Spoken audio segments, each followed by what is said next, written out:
नमस्कार। आज शहीद आजम भगत सिंह का जन्मदिन है और इस खास मौके पर हम हैं पटना के गांधी संग्रहालय में। यहाँ पर जो है आप यहाँ पे देख सकते हैं शहीद भगत सिंह का सपना और हमारा सपना जो है टैगलाइन को लेकर के एक विचार गोष्ठी का आयोजन किया गया है। और इस विचार गोष्ठी में जो है प्रोफेसर जगमोहन सिंह, जिन्होंने भगत सिंह को लेकर के काफ़ी काम किया है। भगत सिंह से जुड़े दस्तावेज या जो भी पठनीय सामग्री है उन सब चीज़ों को लोगों के सामने लाने का काम किया है। काफ़ी रिसर्च किया है भगत सिंह के ऊपर। वे इस कार्यक्रम के खास मेहमान हैं। आइए हम उनसे बातचीत करते हैं, शहीद आजम भगत सिंह के संदर्भ में उनसे खास बातचीत करते हैं।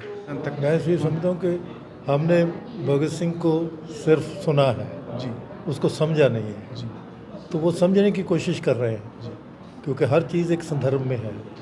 तो जो भगत सिंह का सबसे ज़रूरी मैं समझता हूँ कि वो उनका नौजवान भारत सभा का मैनिफेस्टो है, जो नौजवानों के लिए बिल्कुल है कि नौजवान क्या करें। तो उन्होंने कहा कि जो अपनी सामाजिक कमज़ोरियाँ हैं उनको दूर करना जो है वो नौजवान का अपने आप में करे, तब नौजवान समाज को कुछ मदद दे सकता है। तो उसमें क्या है कि आप धर्म के नाम पे जो अनुवाद है उससे बाहर निकलें, जात पात से ऊपर हों।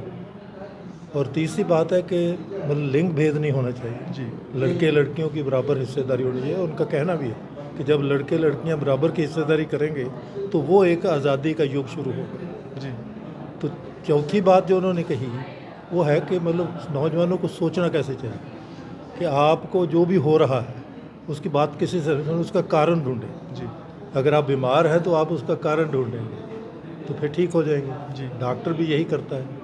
तो ये भगत सिंह का मतलब था कि वैज्ञानिक मतलब हमारा आधार होना चाहिए। हमको मतलब उनको उनकी जो मतलब किसी किस्म का भरम नहीं रखना चाहिए। और फिर उन्होंने कही कि जो सबसे बड़ी प्रॉब्लम है कि आज़ादी का मतलब ना बराबरी को ख़त्म करना। जी, और ये आप समझ लीजिए कि बराबरी और भाईचारा दोनों साथ साथ चलते हैं। अगर भाईचारा नहीं होगा तो फिर ये नहीं कहा जा सकता कि बराबरी हो रही है। तो इसलिए मतलब भगत सिंह का वो जो मतलब उनका एक और जो बहुत इम्पॉर्टेंट बात जैसे आपने पूछी, वो उनका कहना है कि जब समाज में तरक्की रुक जाती है तो उस वक़्त पिछाखड़ी ताकतें रिएक्शनरी फोर्सेस भारी हो जाती हैं। सिर्फ ये डर होता है कि वो कुछ ऐसा नुकसान न कर जाएं जिसको बाद भरना हमें मुश्किल हो। तो इस वक्त जैसे जब ये हालात हों तो आपको एक इनकलाबी मतलब जज्बे की ज़रूरत होती है, रेवोल्यूशनरी पैशन। वो रेवोल्यूशन की बात नहीं कर रहे, रेवोल्यूशनरी पैशन। इसका मतलब कि आप इरादा करके लगे रहें मतलब और अपने लोगों के साथ जुड़ के काम करें। भगत सिंह जो है खास करके युवाओं और जो बच्चे होते हैं उनको प्रभावित करने वाले सबसे लोकप्रिय क्रांतिकारी में से एक है। और कुछ राज्यों से ये खबरें आती हैं कि जो टेक्स्ट बुक होती है, डिफरेंट स्टेज का जो अपना टेक्स्ट बुक होता है, उसमें से जो भगत सिंह का जो है पार्ट उसको हटाया जा रहा है। तो ये ऐसा, और उसके जगह जो है जो कॉम्युनल सोच रखने वाले लोग हैं, चाहे वो हेडगेवार हों या सावरकर हो, इन लोगों को पढ़ाया जा रहा है, ऐड किया जा रहा है इनके सब्जेक्ट को, लेकिन भगत सिंह को हटाया जा रहा है।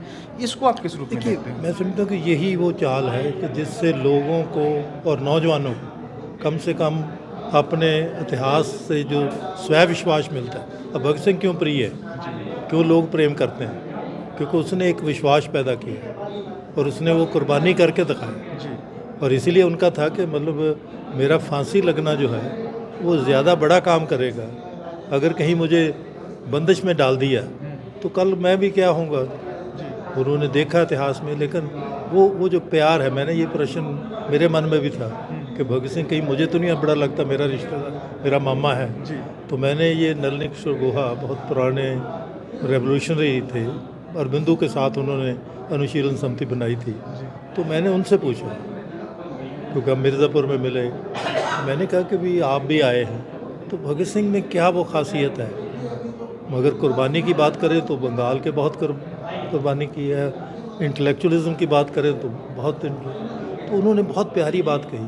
वो कहते कि उसका जो लोगों के प्रति स्नेह था उसको आज लोग वापस कर रहे हैं। जी, भगत सिंह कहीं पर भी मतलब अंग्रेज़ के साथ दुश्मनी से बात नहीं कर रहा, लोगों के प्रति स्नेह से बात कर रहा है। मानवता के पक्ष। हाँ, इसीलिए जो जगन्नाथ आज़ाद का एक बहुत ही बढ़िया कंट्रीब्यूशन है उनको कि हमसे बढ़कर ज़िंदगी को कौन कर सकता है प्यार, मरने पे आ जाए तो मर जाते हैं, मतलब ये प्यार है जो आपको उस तक ले जाता है। मरकर भी दफन रह सकते नहीं, लाल फूल बन के वीरानों पे छा जाते हैं, जाग उठते हैं तो सूली पे भी नींद आती है, वक्त पड़ जाए तो अंगारों पे सो जाते हैं।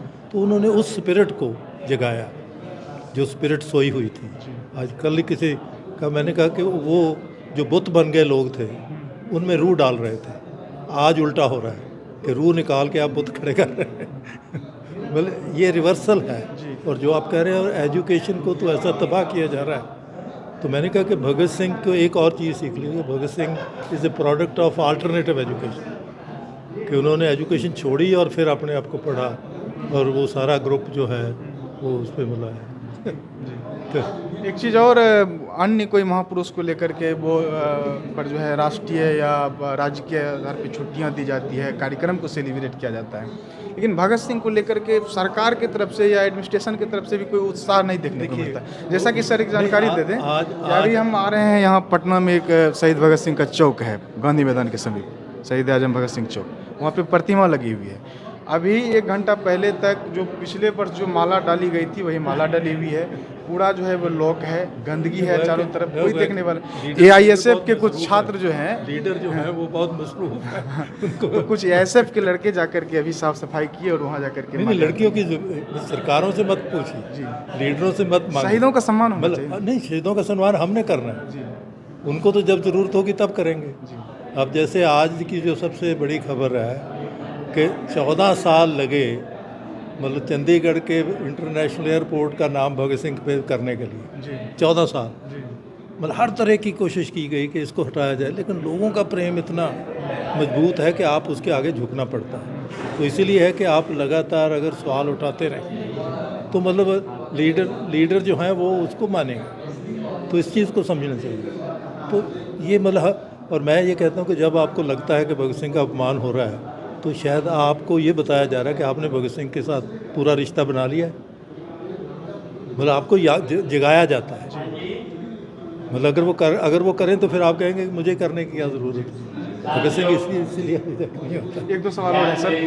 ये जैसे भारत रत्न की बात आती है कि भगत सिंह को भी भारत रत्न दिया जाए, तो इस पर आपका क्या कहना है? देखिए, मैं समझता हूँ कि भगत सिंह को जो लोगों ने शहीद आज़म दे दिया, नहीं, वो ऑफिशियली सरकार शहीद नहीं मानती है। सरकार तो शहीद बनाती है, ये हर शहीदों को सम्मान नहीं करती जी, लोग सम्मान करते जी।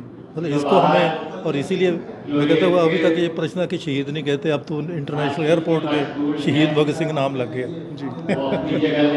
बार बार जो है युवाओं के बीच एक सवाल उठ करके चला आता है, गांधी जी और भगत सिंह को लेकर के जो है वो कंट्राडिक्शन कुछ लोगों के मन में आ जाता है, इसको आप दूर करने का प्रयास करेंगे? ये बहुत ज़रूरी है कि हम ये समझें कि उस वक़्त जो अंग्रेज़, एक तरफ अंग्रेज़ है, दूसरी तरफ जो इतनी मूवमेंट है वो पूरक है एक दूसरे की। जहाँ एक कमज़ोर हो रही है दूसरी उसके आगे बढ़ रही है। गांधी जी का प्रभाव कम हो रहा है तो भगत सिंह आ गए। भगत सिंह का मतलब उसके बाद नेताजी आए। नेताजी तो उसको पूरी चरम सीमा पर ले गए, जो कभी सपना 8000 लोगों ने अमेरिका कनाडा से सोचा था कि, और वो था कि no compromise with imperialism. Netaji का जो नारा था, भगत सिंह ने तो कहा कि डाउन विद एम्पीरियलिज्म, उन्होंने उसको एक अलग आगे बढ़ाया। तो इसलिए ये पूरकता में देखिए, क्योंकि अंग्रेज़ को हम माफ़ कर देते हैं। कभी किसी आपने कभी सवाल किया कि अंग्रेज़ क्या कर रहा था? अंग्रेज़ ने क्यों ऐसा मुकदमा चलाया कि 6 महीने में आप भगत सिंह को डिस्पोज ऑफ कर दें?